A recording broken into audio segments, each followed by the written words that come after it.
বর্তমানে আমাদের দেশের পলিটিশিয়ানদের মধ্যে শুধু শুনবেন কি ভোট ভোট ভোট হলে বাংলাদেশ এগিয়ে যাবে, ভোট হলে গণতন্ত্র আসবে, ভোট হলে বাংলাদেশ একদম সিঙ্গাপুরে হয়ে যাবে, লন্ডনে যাবে, আমেরিকা হয়ে যাবে। কিন্তু ভাই, যারা সাধারণ মানুষ তারা কি চায়?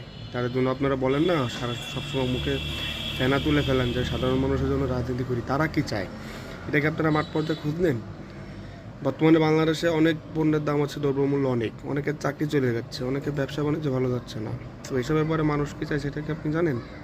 এসব না ভেবে শুধু ভোট ভোট ভোট, কোনো সংবাদ মাধ্যম তো দেখাই যায় না, শুধু ভোটের আলাপ।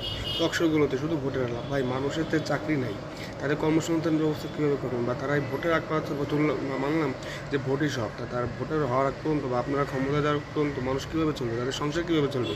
আপনাদের সংসার তো খুব ভালোভাবে চলছে, আপনাদের যারা নেতা বা সামনে যারা ক্ষমতায় আসবেন তাদের তো এখন ঈদের চাঁদের রাত্রে যেমন অবস্থা হয় না, আমাকে চাঁদ রাত্রে ওরকম প্রতিটা দিন যাচ্ছে।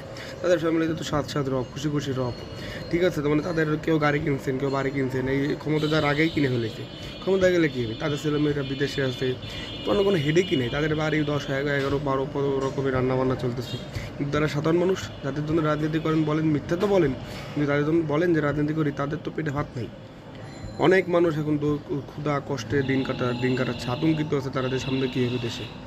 এগুলো নিয়ে আপনারা ভাবেন না। দেশে যে চুরি চিন্তা এগুলো বাড়তেছে, কেন বাড়তেছে? দেশে অভাবের জন্য। কোনো মানুষ তো এমনি এমনি চুরি চিন্তায় ডাকাতি করে না আমাদের দেশে।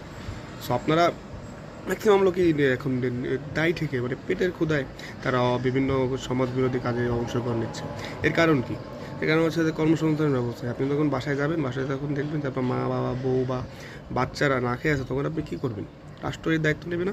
রাষ্ট্র থেকে শুধু ভোট করার জন্য এসেছে নাকি? শুধু গণতন্ত্রের একটা দল গেছে আর একটা দল আসবে, এভাবে চলতে থাকবে। আর তাদের নেতারা যারা চামচারা, তারা হচ্ছে কোটি কোটি টাকার মালিক হবে, বিদেশে পাঠাবে, এভাবে দেশ চলবে শুধু না?